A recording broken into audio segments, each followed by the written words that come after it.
Assalomu alaykum va rahmatullohi va barakatuh. Topdik barli qarindoshlar, Allohning salimi mag'firati barkat olsun. Qarindoshlar, darsimizni davomlashtiramiz.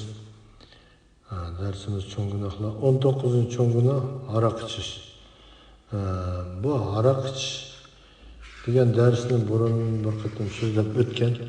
Ammo qatorda navbat bilan kelganlik uchun yana bir qatam tahlillab o'tamiz. Dikkat qilaylik qarindoshlar. Euzu billahi mineşşeytanirracim. Bismillahirrahmanirrahim. Allah Teala bu haqda Sura Maidaning 90 va 91 oyatlarida mundaq deydi. Ey müminler, aroq ichish, qimor o'ynash, butlar, ya'ni cho'qinish uchun tiklangan toshlarga cho'qinish, pal o'qlari bilan pal silish shaytonning ishi, paskini qiliqlardir. Baxtga erishishinglar uchun shaytonning ishidan yiroq bo'linglar. Shayton aroq, qimor orqali oranglarda dushmanlik, adovat tug'dirmoqchi. Sizlarni namozdan va Allohni yod etishdan to'smoqchi bo'ladi. Sizlar endi aroqdan, qimordan yonmamsizlar deydi. Alloh taolo bu oyatda insonlarni aroq ichishdan to'sdi va undan ogohlantirdi. Shunga bu aroq ichish, qimor o'ynash qatorliq bu cho'ng gunohlardan neri turishimiz kerak. Chunki Alloh taolo bundan bizni to'sib bu buyruq ogohlantiryapti. Buni qilmasak, chatqimiz olmay qilaversak, Allohga osi bo'lgan bo'lamiz. Bo'laverdi desak, dindan chiqamiz, kofir bo'lgan bo'lamiz. Payg'ambar sallallohu alayhi vasallam bunday deydi: aroqdan yiroq turinglar, chunki u gunohlarning beshidir.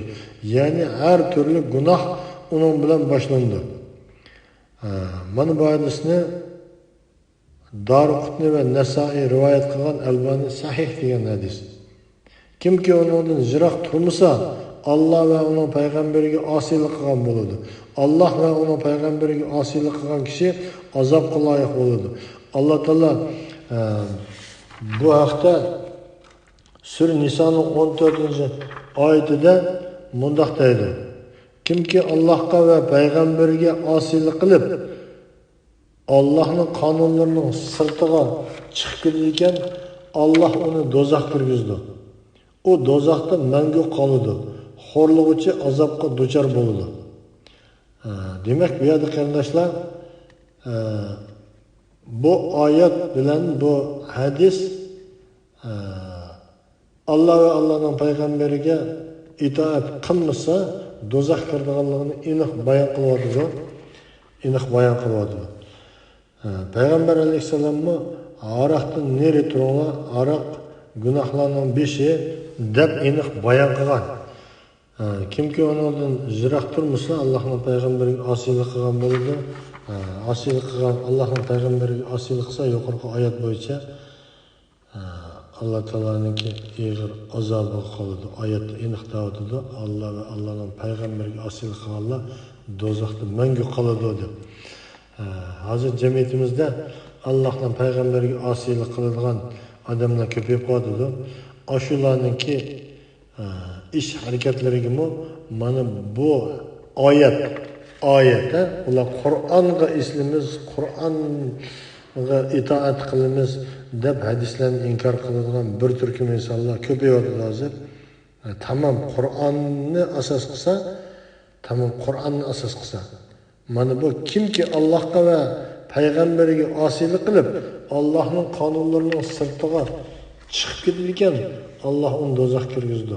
O do'zaxda mangu qoladi, xo'rlig'icha azobga duchor bo'ldi deydi. Oyat Niso surasining 14-oyati. Unda bo'lsa, agar siz gapingizda rostchil bo'lsangiz, Qur'onni asos qilmoqchi bo'lsangiz, mana bu oyatni asos qilib, Qur'on va payg'ambar so'zlagan hadislarga amal qilishingiz kerak. Hadisni inkor qiladigan haqqingiz yo'q. Alloh taolo Allohga va payg'ambariga osiylik qilganlar deb ikkisini bir o'rinda bayon qildi. Agar hadisni inkor qilsangiz, payg'ambarga osiylik qilgan bo'lsangiz, o o'xshash bu do'zaxga solaman deyapti. Mana bu oyat. Hozir shunday odamlar paydo bo'ladi. Shunday odamlar bunda anglab qo'yish kerak. Agar payg'ambarniki ish izlarini, uning hadislarini inkor qilmayman deb turib, u zaif, u undoq, u bundoq, uni hatto ochiq oshkora uni mau mushriklar injilni yozib olgan deganlarni necha vaqtdan beri to'pladi, shular bilan munozara qilishdi. Asli munozara qilishadigan insonlar emas. Ularning gaplarini axlatning o'rnida tashib o'tish kerakdi. Ammo shu to'plada anglag'uvchi 200 necha odam bo'lganligi uchun shularning haqni bilib qolish uchun haqni so'zladi. Demak, bu yerda ular Qur'onni asos qilmasa, mana asos qilsin, Allohga va uning payg'ambariga osiylik qilish bo'lmaydi. Hadisni inkor qilgandan keyin hadisni yozib olgan o'zlari keyingi sahobalar yozib olgan degandan keyin payg'ambarga osiylik qilgan bo'ladi. Uning o'rni qilib aniq Alloh taolo bayon qilyapti, mana do'zax kirgizildi deydi.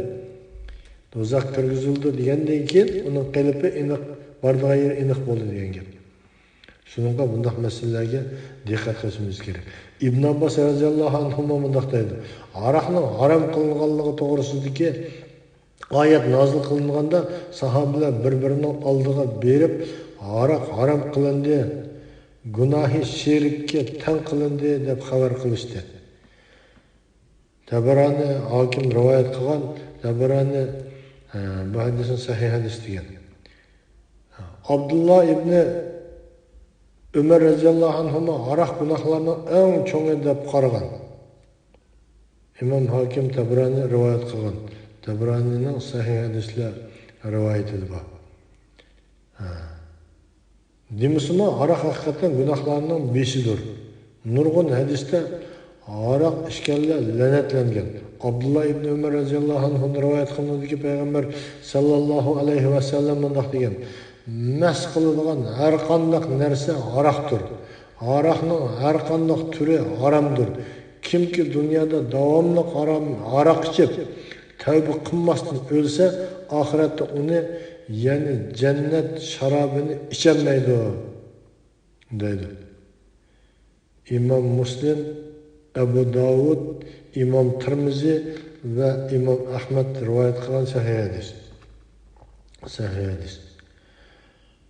Jabir radhiyallohu anhu rivoyat qilinadiki, payg'ambar sallallohu alayhi va sallam mas qilguvchi ichimlikni ichgan kishini Tinatul Habal degan joydan sug'urdiganligi to'g'risida Allohning va'dasi bor degan edi. Sahobalar: "Ey Allohning payg'ambari, Tinatul Habal degan nima?" deb so'radi. Payg'ambar sallallohu alayhi va sallam do'zax ahlining tarlari yoki qon jirinlari deb javob berdi. İmam Muslim, Nasai ve İmam Ahmed rivoyat qilgan sahih hadis. Sahih hadis. Shuningga bu masalalarni obdan anlasak bo'ladi. Aroq ichgan odamlar intayin ko'p vatanda ichgan petim toki hozirgacha ichib kelyotdi. Qiyomatdagi ahvolimizni, qiyomatdagi o'rnimizni bu Qur'on hadislardan bilib qo'ysak bo'ladi, qarindoshlar. İmam Buxoriy va İmam Muslimniki rivoyat qilgan hadislarda payg'ambar sallallohu alayhi vasallam bunday degan: "Kimki dunyoda aroq ichsa, oxiratda icholmaydi." Ya'ni oxiratda Havzi Kavsar suyini, jannatning suvlarini icholmaydi deydi. İmam Buxoriy, İmam Muslim va Nasailar rivoyat qilgan.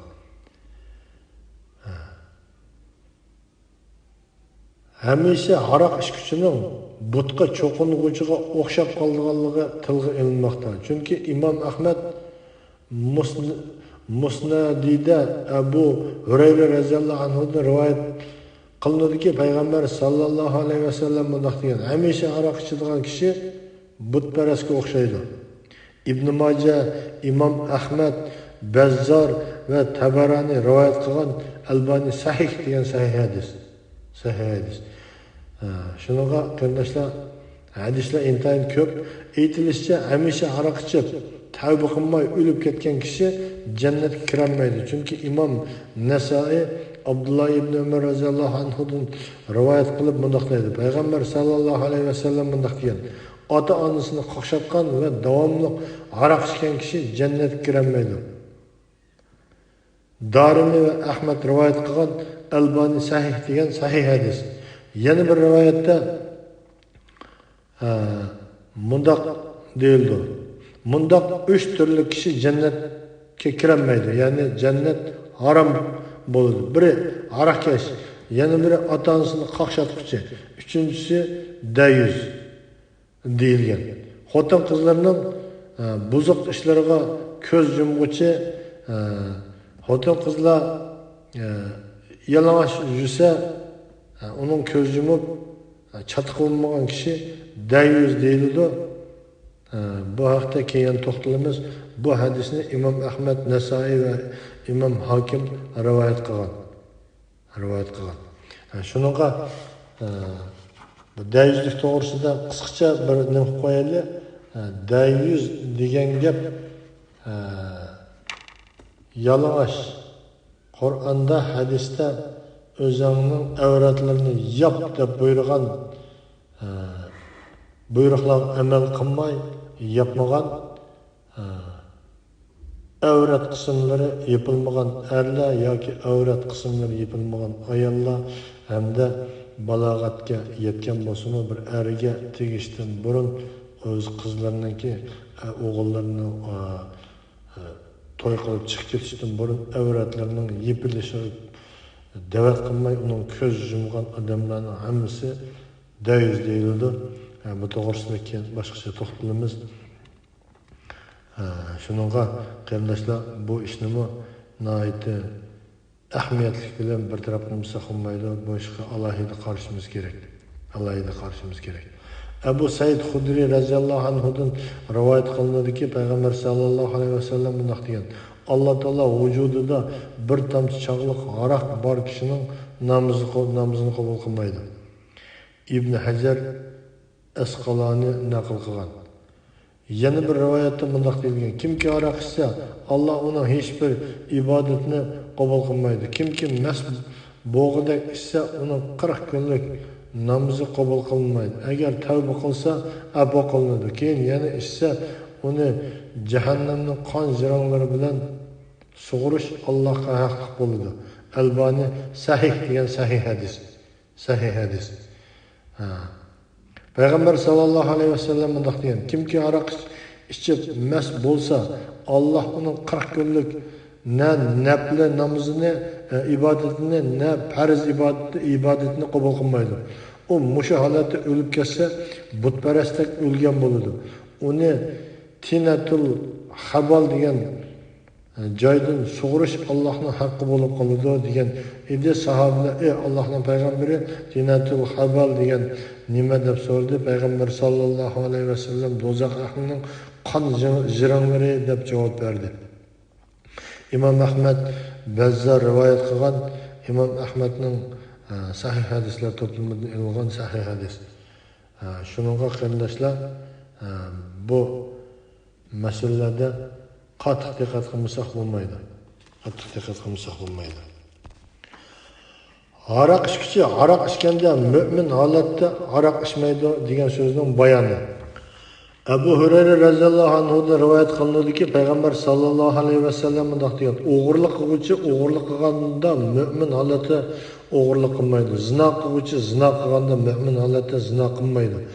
Aroq ichkichi aroq ichganda mu'min holatda aroq ichmaydi. Ammo uningga texcha tavba qilish fursati berilgan. Birlik kelgan hadis. Bu hadisda mana shu o'g'irlik qilgan odam o'g'irlik qilgan vaqtda uning mu'minligi, musulmonligiga chiqib ketadi. Zina qilganda, aroq ichganda ham shundoq chiqib ketadi demoqchi qarindoshlar. Chaqchaq qilishga bo'lmaydi qarindoshlar. Cho'ng gunohlar qiyomat kuni hisobni belgilanmaydi. Vaqtida pushaymon qilishning hech qanday foydasi yo'q. Kimki kechqurun aroq ichsa, mushrik bo'lib tong otqizdi. Kimki tong saharda aroq ichsa, mushrik bo'lib kash qiladi. Jannatning xush hidi 500 yillik musofadan kelib turdi. Ammo ota-onasini qaqshatquchi, minnat qiluvchi va aroqkash hamda butparast kishilar uning hidini ololmaydi deydi. Tabarani rivoyat qilgan hadis. Şununla mana bu yerda aniq qilib bayon qilyapti. Mushu tipdagi odamlar qattiq diqqat qilmasa bo'lmaydi. Payg'ambar sollallohu alayhi vasallam bunday degan: Alloh taolo meni ahli jahonga rahmat va hidoyat qilib avatdi. U meni chalg'u asvob va nay chelishni, shundaqla jahiliyat davridan qolgan ishlarni yo'qotish uchun payg'ambar qilib avatdi. Parvardigorim qudrati bilan qasam qilib mundoq deydi: Bandalarimdan biri bir yutum aroq ichsa, uningga jahannamning qaynoq suyidan shunchalik ishqizaman. Bandalarimdan biri mendan qo'rqib aroq ichmasa, uningga jannatda eng oliy hurlar bilan birlikda jannat sharobini sunaman dedi. İmam Tirmizi, Abu Davud, İbn Majah, İmam Ahmad, İmam Hakim rivayet qilgan Albani sahih degan sahih hadis. Sahih hadis. Mana bu yerda qarindoshlar payg'ambar sallallohu alayhi vasallam bayon qilyapti. Necha muhim narsa bor bu hadisda. Alloh taolo meni ahli jahonga rahmat va hidoyat payg'ambar qilib avatdi dedi. U meni chalg'u asvob va nay chelishni yo'qotish uchun, chalg'u asvob va nay chelishni yo'qotish uchun, shundaqla jahiliyat davridan qolgan ishlarni yo'qotish uchun payg'ambar qilib avatdi deb aniq da'vatli qarindoshlar. Aniq da'vatli. Bu yerda muzika harammi, ummi, bumi, halalmi, unda emas. Din degan, islom degan yaxshiligini hamma harom deb turib oldi. Uni buni desak, payg'ambarga osiylik qilgan bo'lamiz. Payg'ambarga osiylik qilsak, Allohga osiylik qilgan bo'lamiz. Yuqoridagi oyat bo'yicha dindan chiqib ketamiz. Hissiyatga tayinib, chaqchaqilgan ishlar yomon chiqib ketib bordi. Allohga, Allohning diniga, Allohning payg'ambariga, Qur'on Karimga, islom shariatiga chaqchaq qilgan ish emas. Yillardan beri deb kelyapmiz. Dinni hatto munozara qilishmi, dinni obdan biladigan ahli ilm ulamolardan boshqalarga to'g'ri kelgan ish emas.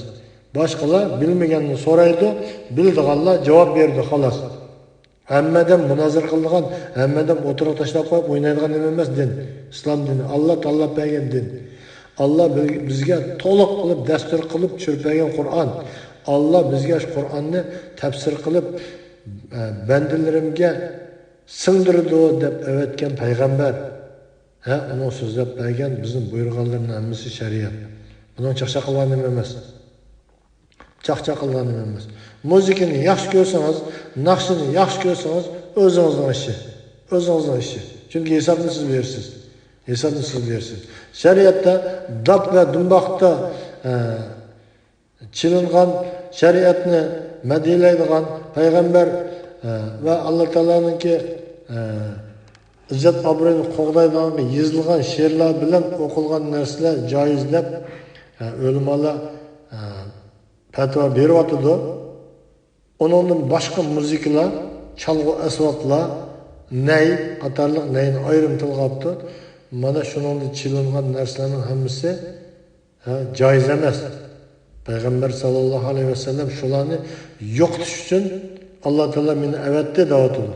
Yo'qotish uchun. Ya'ni bu yerda talash tartib qiladigan ish emas. Talash tartib qilganlardan biz gap qilmadik, chunki shu vaqt soat kelganda gap qilamiz deb gap qilmadik. Mana endi hadis turdi aniq. Nimaning halol, nimaning harom, nimaning joiz emasligini o'zimiz bilib olsak bo'ldi qarindoshlar. Aroq sababidan la'natga uchragan kishilarning bayoni. Abu Davud rivoyat qilgan bir hadisda payg'ambar sallallohu alayhi vasallam bunday degan: aroqning o'zi uni ishkuchi, qo'yib berguchi, ishkizguchi, sotquchi, setib olguchi, siqquvchi, ya'ni aroq ishlaguvchi, ishlatguchi, siqtirguchi, buyurtib ishlatguchi, opirib berguchi, zakaz qilguchi va aroqning pulini yiguchi qatorliqlarning hammasiga la'nat qilingan. Bu hadisni İmam Ahmad İbn Abbas radhiyallohu anhudan rivoyat qilgan bo'lib, payg'ambar sallallohu alayhi vasallam bunday degan: Jibril alayhisalom mening yanimga kelib, "Ey Muhammad, Allah Teala haraqni sıqqıçıga, sıqtırğıçıga, satqıçıga, setip alğıçıga, işkiçiga, pulini yigüçiga, apırıp bergüçiga, zakaz qığıçıga ve quyup bergüçiga, quydirğıçıga lanet qıldı degan. İmam Ahmed ve Tabarani rivoyat qilgan. Şununla qarindoshlar, bu meselede dikkat qilishimiz kerak. Aroq mana gunohlarning eng cho'ng gunohlarning biri.